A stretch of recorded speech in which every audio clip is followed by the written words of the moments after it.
I'm Scott Lawrence Chua, owner of Mamaw Bulls Kennel. Hi, I'm Aisa Chua, owner of Mamaw Bulls Kennel. Matagal na siguro mga 2006 pa ako nagpe-French Bulldog. Pero ever since kid ako, sa family, marami na kaming mga aso.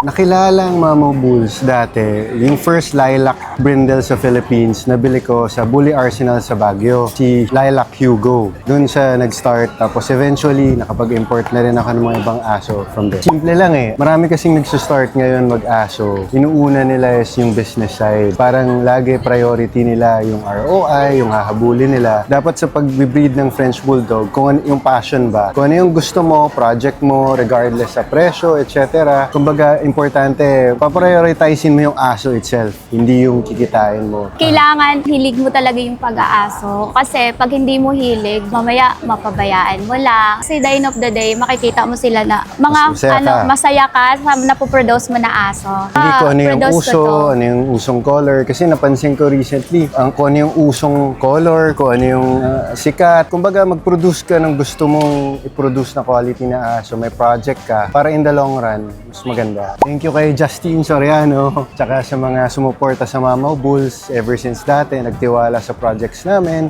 sa mga breedings namin. So far, pagbubutihin pa rin namin yung breeding namin para sa inyo. Thank you sa mga nagpastad. Thank you dahil nakilala siya.